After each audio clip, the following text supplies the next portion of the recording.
Not a lot of people know this, but Laowa is a company that was started by samurai super soldiers who hid in the mountaintops defending their culture from oncoming attacks, and they needed to develop lenses to see the enemies coming. But as times became more calm and normal, especially 2020 was a good example of a perfect year, Laowa moved on to make lenses instead of swords. Today we have the Tone Effector Complete Lens.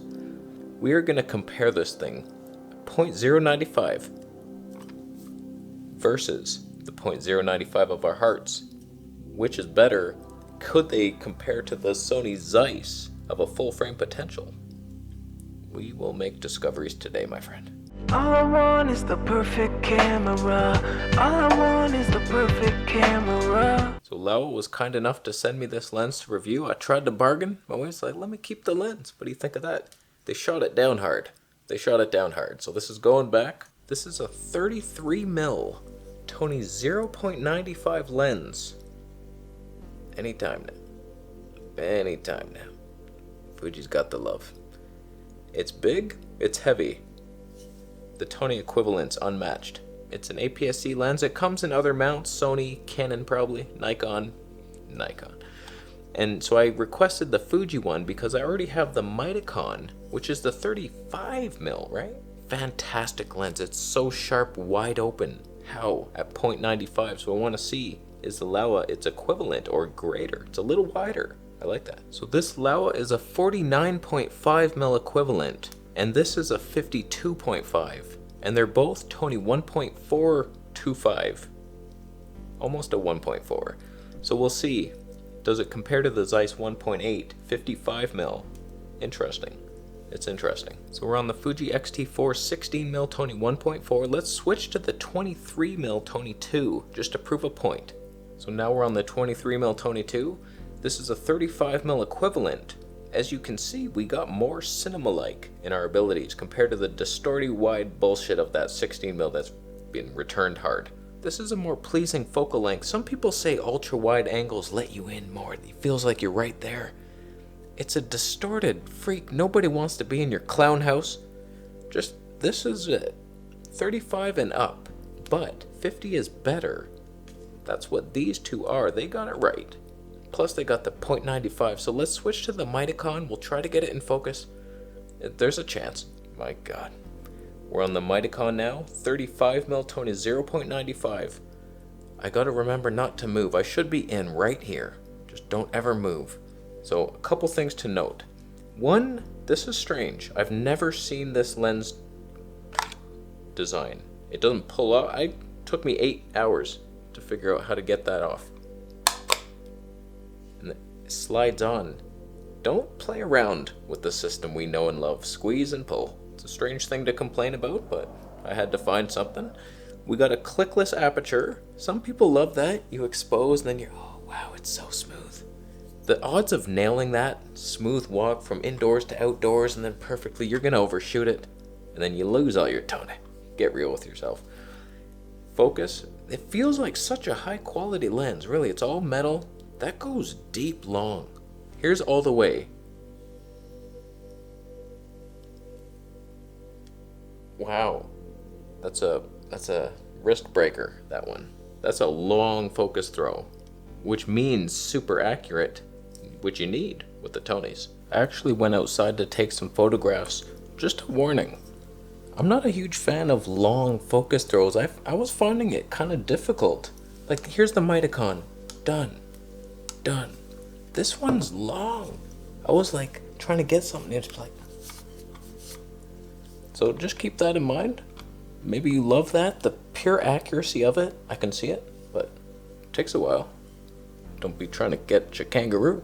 In all my tests, I've tested almost every Fuji lens. This is hands down the best looking lens. It's just, I don't use it very often because it's so hard. It is so hard, and I feel like I'm in a prison. Can this beat it? That is the question. It better, it's heavier. We'll get to that. We're on the Laowa now. Did things get wider? Did they get softer?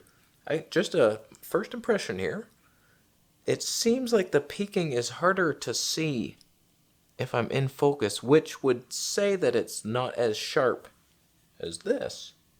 This is super sharp. Like, you can't beat that thing. So doing side by side with the Mitakon, what's happening? Who's better? Is this as sharp? Because it would have to be, because it's much heavier. Price-wise, I don't know. The Mitakon's pretty cheap. I'm putting it side by side, the prices. Wow, look at those. We don't even know the price, do we? Oh, that's fine. Punching in. Now what? What tales are we telling of our people? Who's sharper? Guaranteed to be in focus here. Who's winning your heart right now? Is there a difference? Is there a difference in color? Sharpness, contrast, saturation? Wow. This is a kind of crowded focal length because we have the Mitakon, now the Laowa. I think there's a 7 Artisans, 35 to, I forget what that one is, but Tony 0.95 as well. And then you have like the Fuji actual 1.4 that can autofocus. Viltrox, they're in there, 33 1.4, that's another of my favorite lenses. The shocking thing to me is the weight difference. This Mitakon, 431 grams, that Laowa, 617 grams. This is all metal too. What kind of metal y'all using over there? It's both in China. It's the same metal. Now what happens if we pit this against the Sony a7S III with the Zeiss 55mm 1.8? Did I nail it? I had to move the camera, refocus. I should be in there. We're definitely in there. Sony, you know it. Is there magic? Technically, that has more tone. It's a 1.4 versus a 1.8. But something about full frame. So far I tried to show you the main competitor, the Mitakon. Did it beat that in the battle? Up to you. Post it down below. Now we've moved on to the full frame equivalent. Did it beat that? Did I move? Oh god. I just have to be honest with you. This would have to look better than the Mitakon to buy that because it's smaller and lighter. Probably cheaper. Don't quote me on that. And then the Zeiss, definitely more expensive. Lighter though, and autofocus. If you were blessed enough to own a Sony a7S III, which you probably aren't. Not everybody has a flat Earth Santa. They don't have those. Now let us test the closest focusing distance. How much tone is possible? Okay, I'm within arm's reach. How did I get that wrong? I could be in focus right now. That's quite a bit of tone. We're right there. My hand is so blurry. Oh, wow. Wow, we can get closer, I bet. I bet it hard.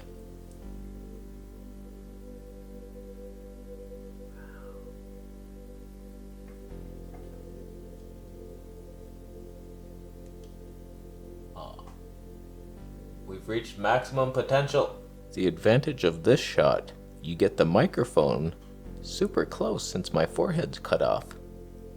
And then, as long as you're here, that's good. I can see I actually have green eyes. Wow, didn't know that. That can't be good. That's a toxic color. Who focuses closer, this or the Mitakon? Okay, we're back on the Mitakon. It appears that it's just much sharper. Now I can see my eye punched in. I'm getting peaking on the lashes where I wasn't getting that before, so I do believe the Mitakon is sharper, but it's impossible to beat that thing. I don't know how they made it so sharp at f0.95. Tony, oh god. Fantastic little lens though. Not very little at all. It's actually quite heavy. It's an Argus though. It has Argus on it. Look at that thing. It's magic. The answer, by the way, to your question of can you vlog with it is a resounding yes. And you should. Oh god, we're little. Oh, there's no way to get the shutter low enough. Is he in focus? I could be. Here's Tony 1.4 brick wall test. As the brick wall gets further and further away, is it more or less magic? I think the answer is more. Here's 2.8. We're stopping it down. We've stopped it. Still like so blurry. Look at all that blur. Let's take a couple photographs and see how this performs after we test the sun flares, sun stars. Sun stars. Where are they? Oh, damn you, cloudy day. There's not a damn thing anywhere. Is it sharp? That tone is 16. We're sharp. Wow. Here we've somehow managed to capture the contrast between a green garbage bin and orange warning pylons. I gave you the illusion that what's off in the distance is to be feared when in reality it's the garbage closest to us that is the scary thing. Here's a piece of discarded wood once painted black by a gothic teenager brainwashed by Marilyn Manson. The broken spiky points of the wood resemble their once thriving relationship now in crumbles. Broken but not lost forever. The toniature in the background is busy but not loser-like. Here's what the waves of hell look like. Here's where the surfers who designed the GoPro cameras end up. They ride the fiery waves of hell into their next life. Hopefully they learn their lesson and no longer make cameras that freeze, much like the black lava in the background is meant to represent. This is not a tarp on the ground. Here's a plastic bag. It was blowing in the wind, forgetful of its past, and I noticed that I could freeze its motion instead of blurring it to show the motion. I probably should have taken the shutter out of auto priority. Here's a light bulb that's not on right now, but I like to give my viewers the power of imagination. They can picture how beautiful the light must look in a couple hours when it gets dark. Due to the motion detection system, the light will automatically turn on, keeping us safe. Sorry I didn't wait for the moment. Here's a screw in a wall. It's in the rule of thirds, therefore making it art. The toniature fall-off softly reaches the vignetting corners like an Amazon rainforest meeting its desert partner. I'm selling this painting for $7,500,000. Links are down below. So let me know down below, did the Laowa manage to put up a fight against the mighty Mitakon? It's tough to beat that thing. I wouldn't want to fight it. Let me know down below. Did it win your heart? Or did they need to go back to the drawing board? They do make very big, heavy lenses, and it doesn't appear to be sharper. But there's bound to be an advantage in there that I'm not seeing. It's in there, for sure. So, available down below my affiliate links. Let me know who won the battle. Buy a Camera Conspiracies t-shirt while you're here. Subscribe for more videos, and I'll see you next.